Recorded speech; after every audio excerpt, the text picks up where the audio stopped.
Welcome back to The Deep Dive, your shortcut to being well-informed. Today, we're taking a deep dive into an industry many consider unloved or even, dirty money. Mm-hmm. And specifically, a fascinating company right at its heart. Alpha Metallurgical Resources, ticker symbol AMR. That's right. Now, I know what you might be thinking when you hear coal company, but I promise you there's a lot more to this story than, than the headlines might suggest. Definitely. For this deep dive, we've pulled from, well, a pretty comprehensive stack of sources. Okay. That includes recent investor presentations, some really in-depth financial analyses, a few insightful YouTube investment breakdowns. Oh, interesting. Yeah. And critically, their latest Q2 2025 earnings report. That just landed yesterday, August 8th, 2025. So hot off the press. Exactly. Gives us a truly fresh perspective on their current operations and, their financial standing right now. Great. So our mission today is really to uncover why a legendary investor like Mohnish Pabrai has placed such a significant, almost audacious bet on this company. Yeah, it's huge. Making it roughly 45% of his entire U.S.-based funds. That's massive concentration. It really is. We'll explore what Alpha Metallurgical Resources actually does, its robust financial health, its unique market position, and the surprising, absolutely critical role its product plays in our modern world. Right. Get ready to challenge some assumptions because you might be genuinely surprised by what we unearth here. Mm-hmm. So to begin, let's peel back the layers on Alpha Metallurgical Resources itself. The name sounds quite generic, almost like a placeholder. It really does. But its history is anything but. It really tells a story of remarkable resilience. It truly does. Alpha Metallurgical Resources, as it, exists today, was originally formed back in 2016. Okay. And that was from the bankruptcy reorganization of Alpha Natural Resources. Oh, okay, so a bankruptcy beginning. Yeah, and that company had already navigated its own set of intense challenges, including significant regulatory pressures and even, tragic incidents like the Upper Big Branch mine explosion years ago. Right, I remember that. So it wasn't a smooth, linear progression at all. It was really a journey of reinvention. Yeah. The company even spent a period operating as Contura Energy. Contura? Right, after acquiring Massey Energy way back in 2011, before eventually merging back with Alpha in 2018. Wow, okay. Back and forth. Exactly. And then finally, it rebranded to Alpha Metallurgical Resources in 2021. So quite the journey. Yeah, this convoluted multi-stage history isn't just trivia.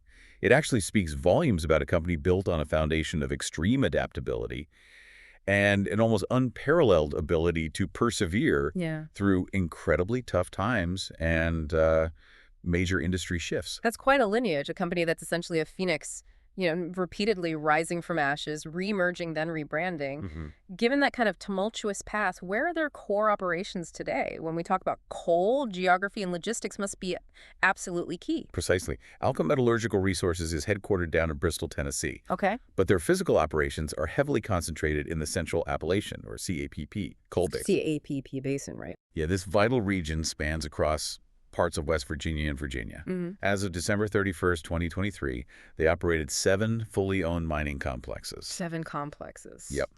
And while one source notes 22 active mines and another says 21. Okay, slight difference there. A little discrepancy, but they consistently report 9 coal preparation and loadout facilities. This extensive network signifies a substantial footprint in a critical coal-producing area. And they employ a lot of people, too, right? Oh, yeah, a significant workforce, approximately 4,160 people, which underscores their considerable operational scale and, the direct economic impact on those local communities. That's a lot of people and facilities. It certainly suggests as a major player. But let's clarify their product. When most people hear coal company, their minds jump straight to power plants, electricity generation. Is that their primary focus? This is where their strategic evolution truly shines, and it's a critical distinction to grasp. Since 2023, Alpha Metallurgical Resources has made a very deliberate shift. Okay. They've become what's known as a pure-play metallurgical coal producer. Pure play. Okay, what does that mean exactly? What that means is they've entirely closed their last thermal coal mine. Ah, completely out of thermal. Completely out. Their business now focuses almost exclusively on coal that's specifically designed for steel production. Got it. Steel. Yep. While metallurgical coal accounts for a dominant 95% of their revenues, the remaining 5% from thermal coal. It's understood to be entirely through purchases from other producers. Oh, so they're buying it to resell. Yeah, just to meet existing client demand, apparently, not from their own mining operations anymore. This is a very strategic and focused pivot, allowing them to concentrate their resources and expertise on a distinct market. So they've gone all in on one specific type of coal. How significant are they within this specialized niche? Are they a big fish in a small pond or a major force in their particular segment? They are, without a doubt, a very significant force, Okay. especially within the U.S. market. Okay. In 2023 alone, AMR sold almost 16 million tons of coal. That's consistent with 15 million tons in both 2021 and 2022. Steady production then. Pretty steady. And to truly put that in perspective, out of a total of 72.4 million tons of metallurgical coal produced in the U.S. in 2023, Right. AMR accounted for 18.4 million tons. Wow, so that's like 20%. Roughly 20% of the entire U.S. metallurgical coal market. Yeah, That's substantial. it is. And what's even more impressive and provides a long-term view is their reserve base. Okay, how much do they have in the ground? They possess 316 million tons. That includes 303 million tons of proven and probable metallurgical coal reserves, alongside 514 million tons of what they call in situ resources. In situ, meaning? Meaning coal still in the ground that hasn't yet been fully explored or categorized for extraction. Ah, potential reserve. Exactly. This massive reserve ensures they have over 20 years of supply, which provides a very long runway for their operations. That's pretty unusual for a mining company, actually. 20 years of supply. Yeah. That's a long time horizon. It is. And what's truly fascinating here is how AMR's long history of navigating challenging market conditions and its current pure play focus positions it. It's not just another coal company. Right. It's highly specialized and deeply embedded in a particular critical segment of a global industry. This singular focus allows them to concentrate their efforts and resources, potentially giving them a distinct advantage in terms of efficiency and market understanding compared to more diversified players. Okay. So for you, the listener, the core insight here is that AMR isn't just a generic coal company. It's really a testament to extreme adaptability and strategic focus. Its convoluted history and laser focus on a seemingly niche product show how a business can not only survive, but thrive by becoming indispensable in an unloved sector. That's it, exactly. That's the real story behind the generic name, and it's why such a specialized company in an industry often viewed negatively is attracting significant attention from shrewd investors. And that naturally leads us to the next critical question. Why metallurgical coal? For many, the word coal instantly conjures images of, a bygone industrial era or, more recently, significant environmental concern. Yeah, it definitely has that image problem. It does. But the type of coal Alpha Metallurgical Resources produces is fundamentally different in its use and, therefore, its demand profile from what most people envision. That's an important clarification. I think most of us just hear coal and our minds automatically go to power plants and dirty energy. Can you spell out the real differences between these coal types? Absolutely. The distinction is crucial. On one hand, you have thermal coal. Okay, the power plant stuff. Exactly. Yeah. This is indeed what most people think of. It's primarily used for electricity generation in power plants. This segment of the coal market is unequivocally facing a significant decline in demand, particularly in developed nations. Right, with the shift to renewables. Exactly. As the world increasingly shifts towards renewable energy sources and cleaner power generation, its demand is heavily influenced by electricity consumption patterns, intense competition from other energy sources like natural gas, and of course, ever-tightening environmental regulations. Makes sense. So that's thermal coal. What about the other kind? On the other hand, you have metallurgical coal, often referred to as met coal or coking coal. Met coal, coking coal. Okay. This is a completely different beast, and it is the absolutely essential ingredient for steel production. Essential, like you can't make steel without it. Pretty much, for the dominant method. Unlike thermal coal, which is simply burned for heat, met coal has a much higher carbon content and significantly lower moisture. Yeah. When it's heated in a blast furnace, it first transforms into coke, essentially a purified, porous form of coal. Right. Coke. This coke then acts as a reductant. This is a chemical process. Right. Basically, it strips the oxygen away from iron ore to produce pure iron. Ah, Okay. chemistry in action. Yep. And that iron is then converted into steel. Approximately 70% of the world's steel output still relies on these blast furnace operations. 70%. Still. Still. And these operations inherently require metallurgical coal. To give you a tangible idea of its necessity, about 0.78 tons of met coal are needed to produce just 1 ton of steel. Almost a 1-to-1 ratio, nearly. That's a staggering amount, and it certainly highlights its importance. So if steel is still so vital, does that mean met coal is also vital? That's the connection. I mean, we're all talking about a green future, and aren't these two things sort of diametrically opposed? Well, what's truly counterintuitive here is precisely that unbreakable connection. Steel is not just fundamental to modern civilization. It's quite surprisingly the literal backbone of modern energy infrastructure, The back. including, and this is crucial, renewables. Renewables need steel. How much? A lot. Think about it. Oh. A single wind turbine requires anywhere from 225 to 285 tons of steel Wow. Per turbine. per turbine.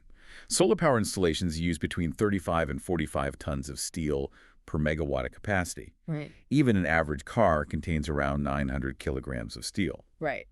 Every single component of a wind turbine, from the massive foundation deep in the ground to the towering structure, the internal gears, and the external casings, it's all made with steel. Huh.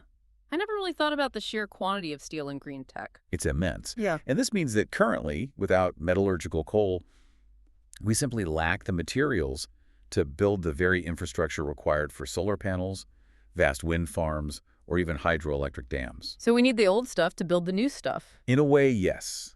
As one source succinctly put it, coal's role in the energy transition is far from over. It's evolving. Evolving, not ending. Right. Legendary investor Mohnish Pabrai, whose insights are a key part of our deep dives today, estimates that the metallurgical coal industry has at least 5 to 7 more decades of longevity. 5 to 7 decades. That's his estimate, because, for now, it's the only viable way to produce steel at the scale required globally. And steel demand isn't going down. Definitely not. It's projected to rise a significant 11% by 2030, climbing from 1.79 billion tons in 2020 to 2.03 billion tons. So it sounds like an indispensable ingredient, even for our green future. But how does the unloved part of this industry play into its market dynamics, especially with all the focus on environmental, social, and governance ESG? Ah, yes, ESG. That's another crucial layer to this story, and it's where the market's perception truly deviates from operational reality. Okay, how so? The coal industry, broadly speaking, is indeed unloved within investment circles due to the widespread adoption of ESG initiatives. This has led many large institutional fund managers to divest from coal companies entirely. Right, selling off their shares. Exactly. Yeah. However, our sources highlight a critical and perhaps, cynical point. This fund divestment, while appearing environmentally conscious, actually has no real environmental impact. No real impact. How can that be? Because it simply transfers ownership of these companies from one set of hands to another. The coal businesses themselves continue to operate unchanged, digging the same coal, selling to the same customers. So the actual mining doesn't stop just because a pension fund sells its stock. Precisely. The argument here is that it primarily allows companies and funds to claim ESG compliance and potentially charge higher management fees for appearing environmentally conscious. Huh. That's a provocative take. It is, and it creates a fascinating paradox.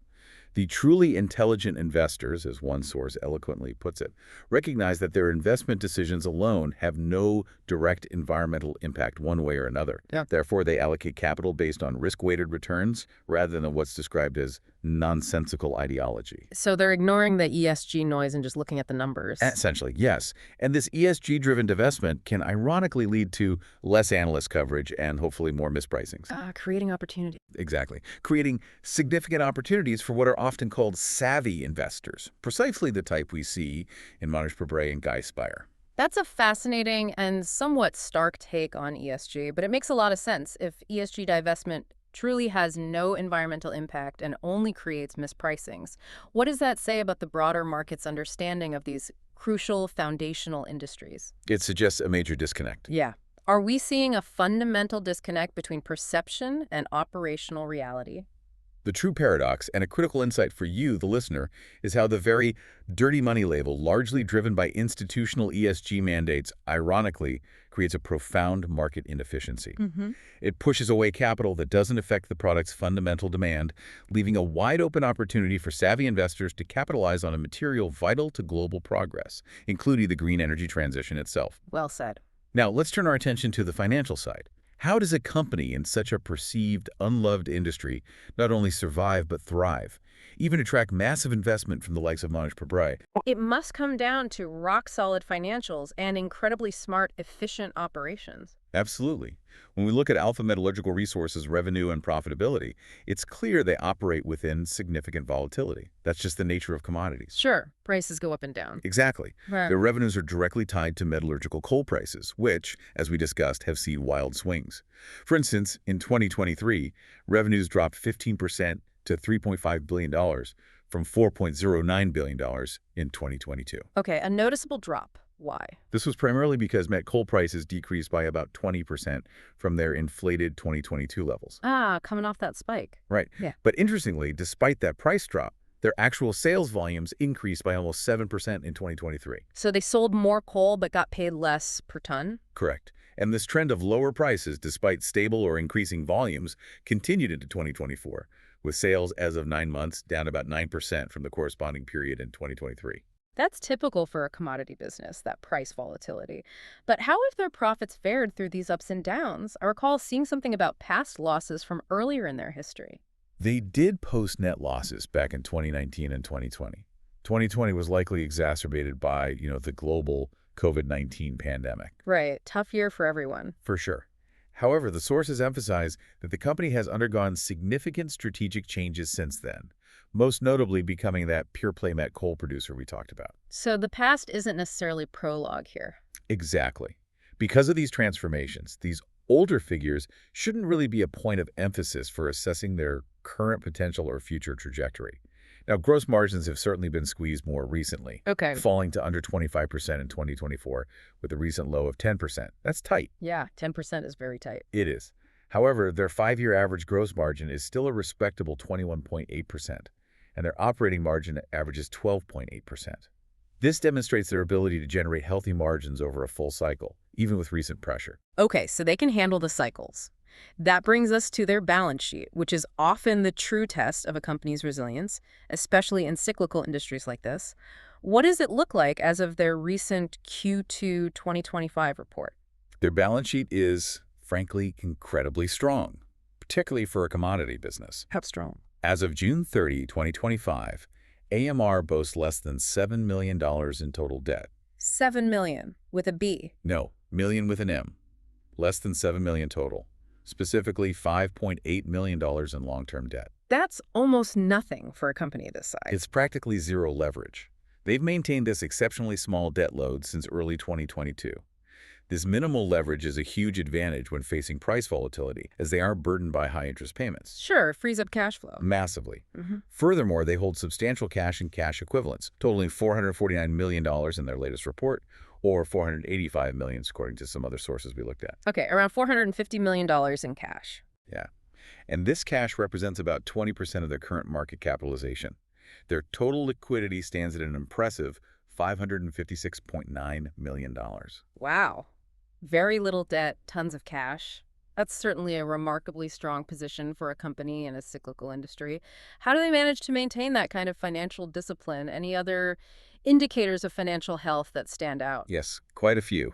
The company has maintained a current ratio, which is, current assets divided by current liabilities. Right, short-term solvency. Exactly. It indicates its ability to cover short-term obligations. Well, that ratio has been in excess of 3x over the last 3 quarters. Over 3 times. That's very healthy. Very strong indicator. Signaling absolutely no liquidity issues and providing a substantial cushion to weather any potential market downturns. In fact, their current assets alone exceed their total liabilities by a robust $264 million. Wow. Another remarkable metric is their interest coverage ratio. Okay, how well they cover interest payments. Yeah, it's a sky-high 129.5x. 129 times. Yep. This means they generate 129.5 times their interest expenses in EBITDA, or earnings before interest, taxes, depreciation, and amortization. That's absurdly high. In a good way. Exceptionally good. It speaks volumes about their financial stability.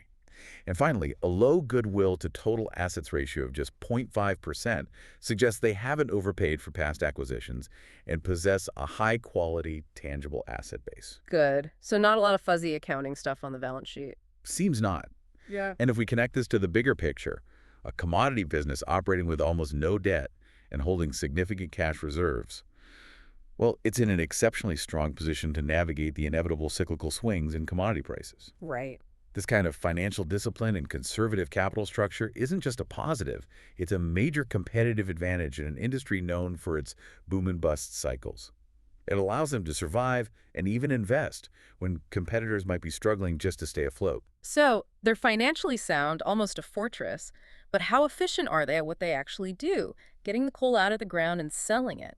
Does their management team play a significant role in this apparent strength and their ability to generate those strong returns? They certainly do. AMR consistently delivers impressive returns on capital. Okay, like what?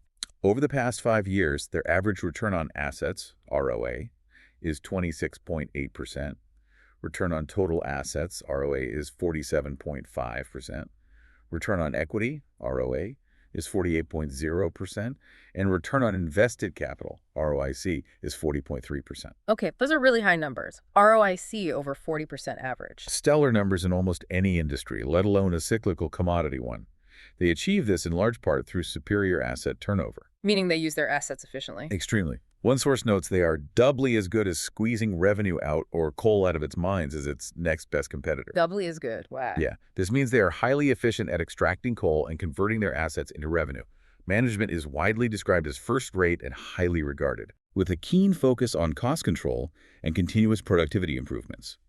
CEO Andy Eidson, who took the helm in January 2023, has been with the company since 2010. So he knows the business inside out. Exactly. Worked his way up through various financial and leadership roles. This insider promotion is often seen as a very positive sign, indicating deep operational knowledge and commitment. Makes sense. And what about how they treat their shareholders? Are they returning all this cash they generate, or are they just hoarding it on that strong balance sheet? Oh, they're returning it. Absolutely. But they do it in a very specific, shareholder-friendly way. Okay, how? Well, first off, AMR has massively outperformed its peers and the broader market. An astounding 2,535.76% total gain since 2016. 2,500%. Yep, which translates to a 92.4% compound annual growth rate, CAGR. 92% in CAGR since 2016. That's incredible. Compare that to the S&P 500's 95.5% total gain, or 14.3% CAGR over the same period. Huge outperformance. Huge. The company is described as a cash-generating machine with disciplined capital allocation. A key strategy has been aggressive share repurchases. Buybacks. Exactly. Having bought back more than 30% of its outstanding shares in the last 6 years, including spending $500 million per year on buybacks in 2021-2022 alone. $500 million a year on buybacks. That's serious. It is.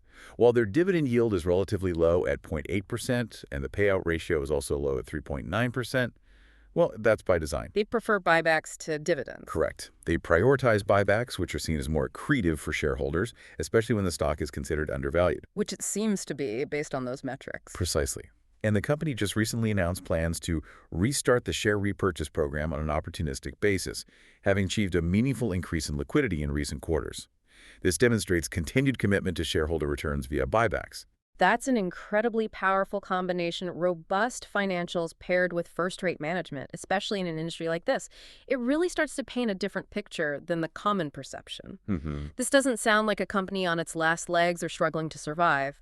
It sounds like one built to last through the cycles, with management that knows exactly how to deploy capital effectively. Given that context, we have to ask the logical question. If the company is so well run and financially sound, with such robust operations and management, why is it trading at such attractive valuations?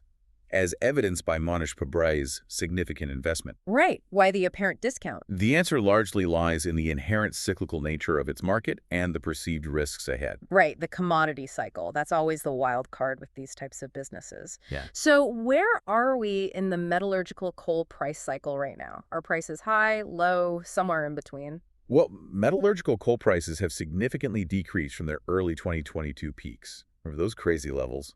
Around $450, $500 per ton, according to some indices. Yeah, that was nuts. Driven by the war, right? Mostly, yeah. More normal prices, if we look back to 2014, seem to hover between $100 and $200 per ton. Okay, so $100 to $200 is maybe normal-ish. Where are they now? AMR itself reported a metallurgical coal price of $132 per ton in Q3 2024, and more recently, $119.43 per ton in Q2 2025. So $120, $130 range, kind of low end of normal. Right. This compares to $154 in Q3 2023 and a historical range of, say, $80.90 up to 225 cents from 2019 to 2023. So yes, on the lower side currently. And that 2022 price surge was definitely an outlier. Absolutely. Primarily due to severe supply chain disruptions and trade shifts caused by the Russia-Ukraine war, alongside ESG regulations leading to mine closures, which created a sudden supply problem when demand unexpectedly rose. So it's not just a return to normalcy after that outlier year that's keeping prices low now. What's causing the current dip beyond that? Partially, it is a return to more typical levels, but it's also attributed to a weakening Chinese economy. Ah, China. Always a big factor. Especially their beleaguered property sector, which has significantly dried up demand for steel. Adding to that, China has apparently been dumping its overproduction onto the global market, further softening prices. Okay, so weak China demand and maybe some dumping. But is there an optimistic view? There is. There's an optimistic perspective from some of our sources suggesting we might be near a market cycle low. Meaning prices might go up from here. That's the implication. Mohnish Pabrai, for one, seemingly holds high confidence that these current low prices won't last. In fact, the broader metallurgical coal market is actually expected to grow between 2% and 4% annually in the next 5 years. Okay, so underlying demand growth is still expected. Yes, which is a key long-term tailwind, regardless of short-term volatility. Interesting. So China's a big factor, but where else are demand dynamics playing out across different regions? Are there other major players influencing the market? Well, China remains the world's largest steel producer, and its production did see that significant 15% decline in 2023 compared to 2022, largely due to the weak property sector. Right. And this continues to influence global met coal prices, even though AMR doesn't sell coal directly to China. It still affects the global price they get. Exactly. But in stark contrast, you have India. Okay, what's happening there? India, the second largest steel producer globally, saw its production increase by approximately 10% in 2023, and is projected to grow at a robust 4.1% CAGR through 2050. Wow, strong growth projected for India. Very strong. And AMR is exceptionally well positioned to benefit from this growth. India has accounted for about 37% of AMR's export sales over the past 5 years. 37% to India. Okay, so that's a key market for them. Absolutely key. On a broader macroeconomic level, the Global Manufacturing Purchasing Managers Index, or PMI, has shown favorable results in most countries recently, breaking above that 50-point year for contractionary threshold. Meaning manufacturing is expanding globally? Generally, yeah. Which indicates broader industrial expansion, which usually means more steel demand. Yeah. That's good news for India, and maybe globally. But what about the really long-term risks? Are there any looming threats that could fundamentally change the demand for metallurgical coal, like new technologies in steel production? This is a critical consideration for any long-term investor, yes. And it's a question that directly challenges the longevity argument for met coal. There are, indeed, potential long-term threats to traditional steel production methods. Okay, like what? One is the rise of electric arc furnaces, or EAFs. EAFs, right. They use scrap steel, mostly. Exactly. These now make up about 30% of global steel production and primarily rely on recycled steel. They also emit about 70% less CO2 than traditional blast furnaces. So much greener. But what are the downsides? Well, EAFs are costly to operate, they require abundant, reliable electricity, and critically, they cannot produce virgin steel from iron ore. Virgin steel. Why is that needed? Virgin steel is essential for high-stress applications in industries like automotive, aerospace, and critical infrastructure. Things where you need brand new, high-purity steel. Ah, okay. So EAFs can't replace everything. Not yet, no. Yeah. Meaning metallurgical coal will remain in demand for these specialized, high-quality steel needs. Got it. What else? Any other technologies? A more significant long-term threat, as one source describes it, is hydrogen-based steelmaking. Using hydrogen instead of coal. Exactly. But this technology is still considered decades away. Hydrogen can replace coal as a reducing agent in steel production, but it requires substantial infrastructure change and investment. Big hurdles, then. Expensive. Very. And it's currently at least double the price of using coal. The transition is expected to be very gradual, with potential for hybrid technologies that use both hydrogen and coal in varying proportions for a while. So a slow transition, maybe decades out. That's the consensus. The conclusion from our sources is pretty clear.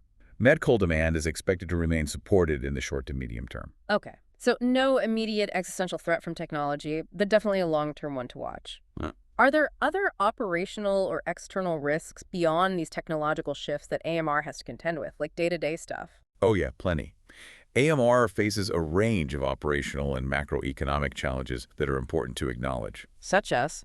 On the operational front, they contend with just tough geology sometimes and bad weather, which can slow coal processing and increase costs.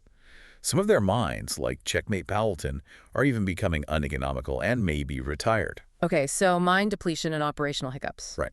Supply chain and logistics are also a constant battle. Rail delays due to extreme weather, uncertain freight costs. These can disrupt shipments and make financial forecasting difficult. Always tough in commodity transport. Yep. Then there's geopolitical uncertainty. Ongoing global conflicts, like the Russia-Ukraine war and Middle East conflicts, are reshaping coal trade flows, adding an unpredictable element to global markets. And potential U.S. policy changes. That too, potential U.S. trade policies, such as tariffs under a new administration, could introduce market volatility, especially for export regions. Lastly, while the Infrastructure Investment and Jobs Act, IIJ, initially boosted domestic construction. Right, the infrastructure bill. Yeah. It may lead to a period of drought for domestic U.S. demand by pulling demand forward, though this is probably less impactful for AMR given its primary focus on exports. Okay.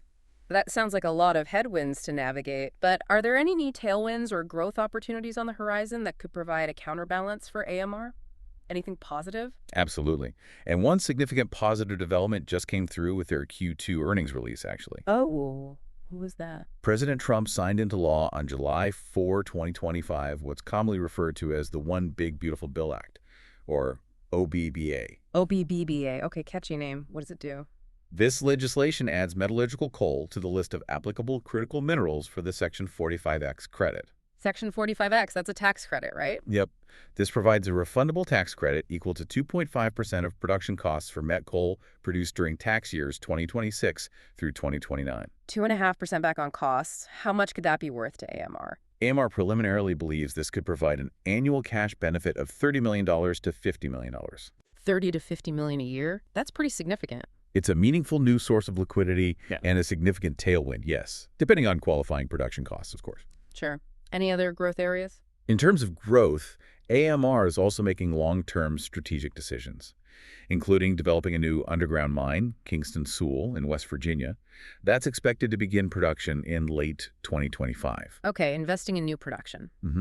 And as we discussed, maintaining and expanding market share in growing Asian markets, particularly India, remains a key opportunity. So they're clearly fighting battles on multiple fronts: costs, logistics, geopolitics, but also strategically positioning for new opportunities like this tax credit and new mines. That's right. The commodity cycle is certainly a wild card, but the company seems to be preparing for it with strategic investments and a keen eye on the cost structure, rather than simply hoping for prices to rebound. Now, what stands out here is that Alpha Metallurgical Resources operates in a competitive landscape, but it also has distinct advantages when compared to its key U.S. peers. Ah, the competition.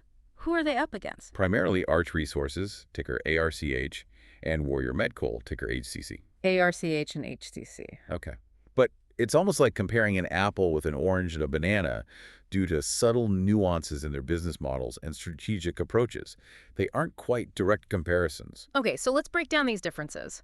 What makes AMR stand out in this group of major U.S. metallurgical coal producers? As we've discussed, Alpha Metallurgical Resources is very much the pure play focused on metallurgical coal. Right, the pure play focus. They serve customers in 25 countries and have significant port capacity through their 65% ownership stake in Dominion Terminal Associates, or DTA. For DTA port access, right? That export facility in Newport News, Virginia. This DTA ownership gives them a crucial direct link to international markets. AMR is consistently praised for having first-rate management, exceptional cost control, high productivity, and remarkably efficient asset utilization. Which leads to those high returns we talked about. Exactly. High returns on capital.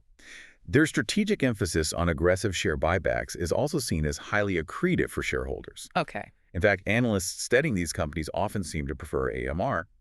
Some estimate its fair value far higher, like $380, compared to its current price of around $200. $380 fair value. That implies huge upside. It does, projecting a strong 26% CAGR return by 2029. This optimistic outlook is largely attributed to the compounding impact of its share buybacks, And importantly, the absence of any merger-related uncertainties. Merger uncertainties. Which brings us to... Which brings us to Arch Resources, ARCH. Okay, Arch. What's their story? Arch is also a large U.S. metallurgical coal producer with significant new projects like Lear South.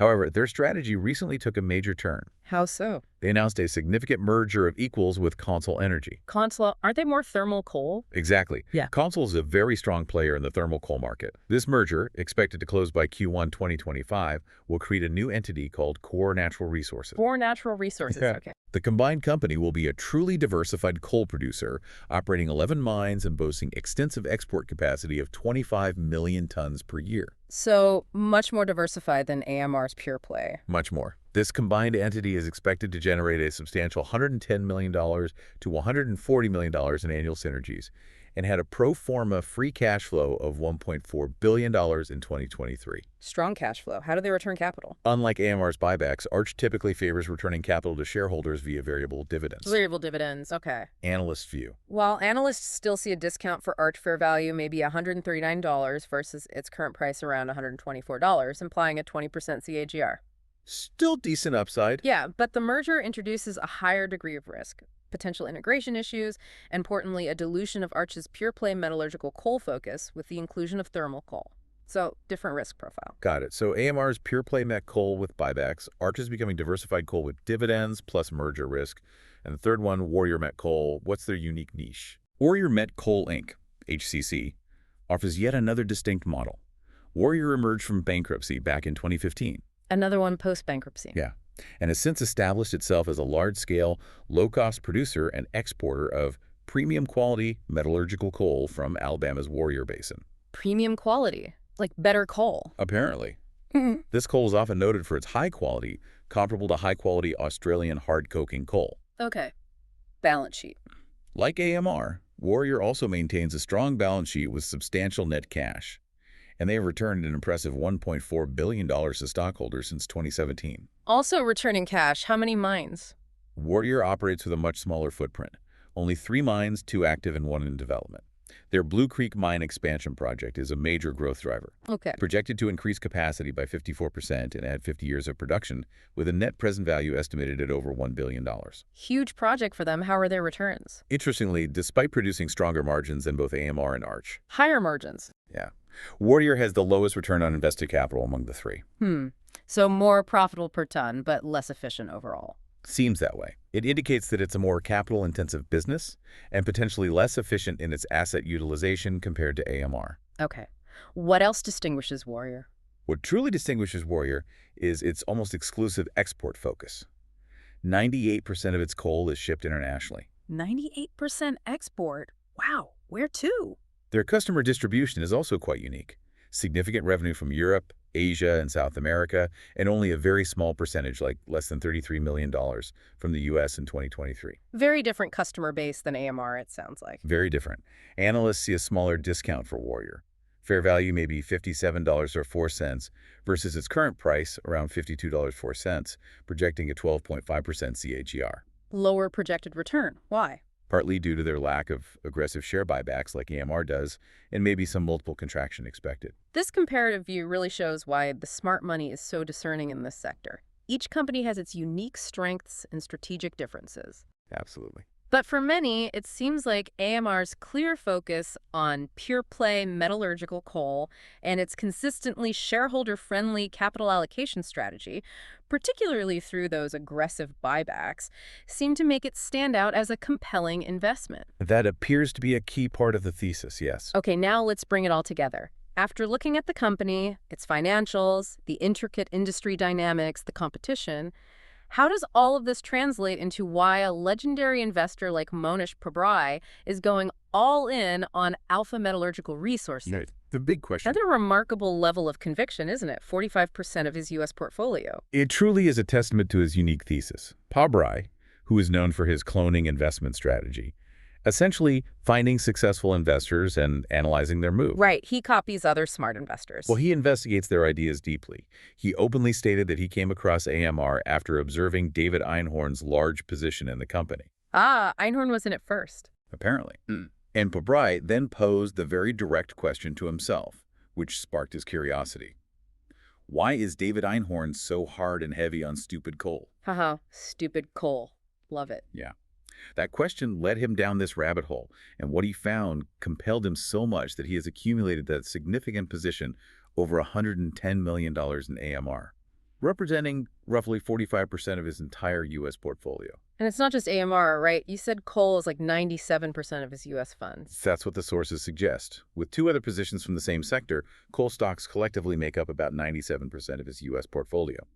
This undeniably signals immense conviction in the sector, and specifically in Alpha Metallurgical Resources. So what exactly is the investment thesis through Pabrai's lenses? What key points do you think resonated most strongly with him to warrant such a concentrated bet? From Pabrai's perspective, several factors align to create what he likely sees as a compelling deep value opportunity. Okay, like what? Firstly, he believes this is a classic unloved industry. We covered that. ESG, lack of coverage. Exactly.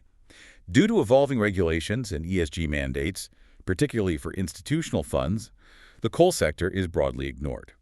This disinterest often leads to less analyst coverage and potential mispricings, creating ripe opportunities for discerning investors willing to look beyond the surface. Okay, unloved industry, potential mispricing. What else? Secondly, he sees plenty of juice to be squeezed out of companies focused on metallurgical coal, which, as we discussed, he believes has decent longevity, estimated at another 50 to 70 decades. Right, the long runway for met coal demand. Thirdly, he likely believes that the current low metallurgical coal prices, that $120, $130 range we saw, he probably thinks that's near a market cycle low and will not persist. He's essentially betting on a reversion to the mean or an eventual rebound as the supply-demand dynamics normalize. Betting on higher prices eventually. Makes sense. Fourth, AMR's robust financial resilience is clearly a major draw. The company has almost no debt, and 20% of the market cap is in cash. The fortress balance sheet. Exactly.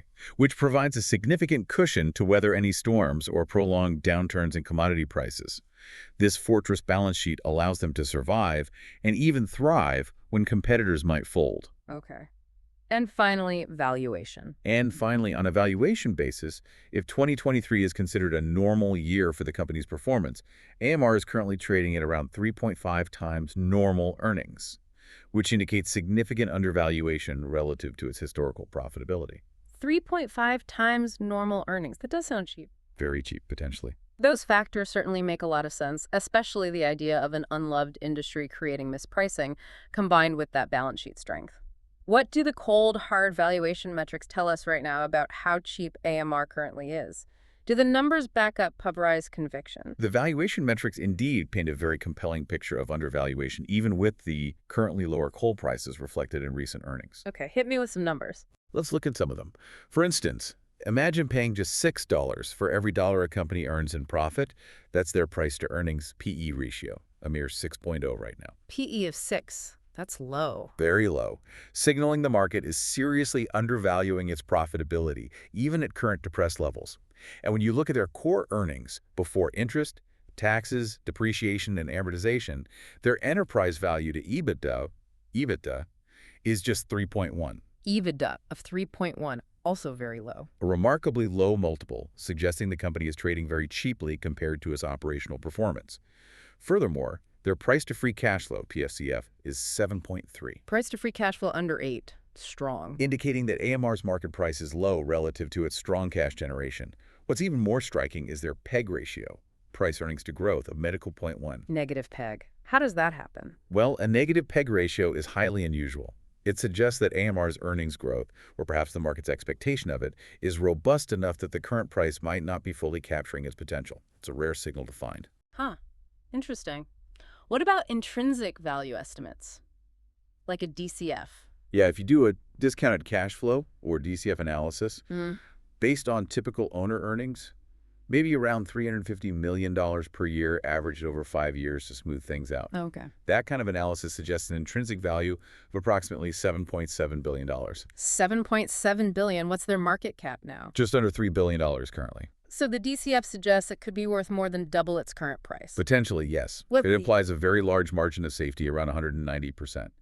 This deep discount likely accounts for much of Pabrai's confidence and the potential upside he sees. Those numbers are certainly eye-opening and paint a picture of deep value. And we just got their Q2 2025 earnings report yesterday.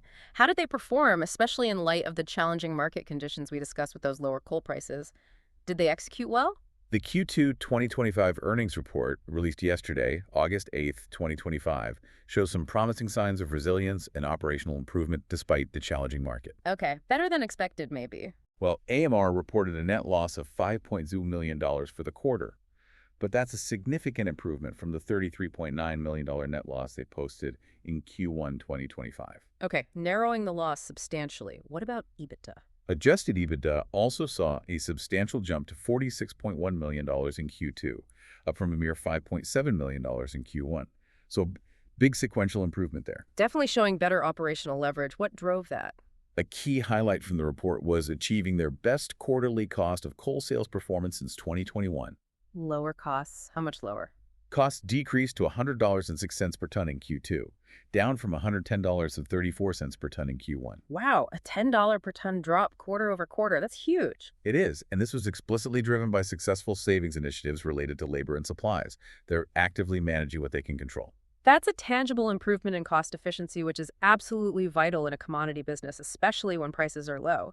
Did they update their guidance for the full year based on these improved numbers? Yes, they did. For 2025, they've lowered their cost of coal sales guidance range. The new range is $101–$107 per ton, down from the prior $103–$110 range. Okay, reflecting that Q2 improvement. Anything else? They also reduced their selling, general, and administrative SG&A expenses guidance to $48–$54 million, down from $53–$59 million. More cost savings. Good.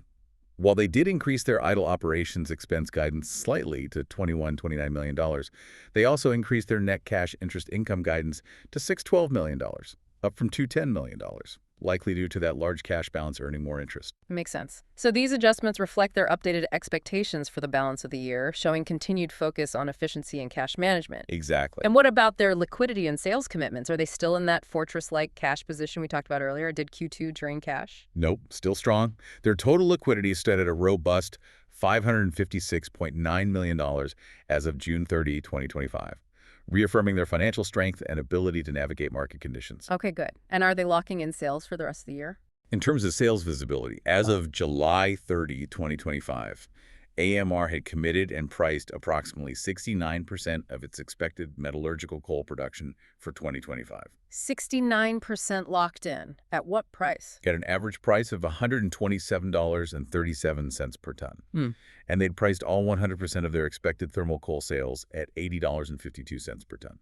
Okay, so good visibility on a large chunk of their sales for the year. Yes. It provides a clear picture of their near-term revenue visibility and stability, even if prices stay around current levels for that remaining unpriced portion. It really seems like the company is demonstrating strong resilience and improving its operational efficiency, even in a challenging market. Yeah. Which, further supports the long-term investment thesis. They are actively turning around some of those margin squeezes we discussed earlier, proving they can execute even when prices are soft. It's not just about waiting for the market to turn. Right. They're controlling costs effectively. So what does this all mean for you, the learner? We've taken a deep dive into Alpha Metallurgical Resources, uncovering why a company in an industry often dismissed as dirty money is captivating some of the sharpest minds in investing. Yeah. It's really a prime example of looking beyond surface perceptions and challenging conventional wisdom. We've seen how metallurgical coal, far from being obsolete, is an indispensable material for steel production. And this steel, well, it's a foundational element for everything from towering skyscrapers to the very wind turbines powering our green energy future. Right. Essential for our modern world and, crucially, even for the energy transition itself. And we've explored AMR's robust financial health, noting its near-zero debt and significant cash reserves, which provide a powerful cushion against market volatility. A huge safety net. We also looked at its disciplined capital allocation, particularly through aggressive share buybacks, and its seasoned management team that consistently focuses on operational efficiency and shareholder value. And their recent Q2 2025 results even showed improved cost performance, that ability to execute. Plus, the potential tailwind from the new Section 45X tax credit offers a tangible future benefit. Yeah, that $30–50 million could be nice. And the unloved nature of the industry, driven partly by those ESG mandates that don't necessarily affect actual operations, but do influence market perception? Well, that may create unique mispricings. Right. This allows intelligent investors like Mohnish Pabrai to step in, betting on fundamental value and a belief that current low commodity prices are temporary and that the long-term essential demand for metallurgical coal will persist. So for you, this deep dive offers a powerful lesson. True value isn't always found in the hottest, trendiest sectors that dominate headlines. Sometimes the most compelling opportunities lie in overlooked foundational industries that are absolutely essential to society, especially when those companies are run by exceptional management operating from a strong financial fortress. So maybe the provocative thought to leave you with is this. As you look out at the world, what other unloved or misunderstood industries are quietly building the very infrastructure of our future, just waiting for curious minds to uncover their true hidden value?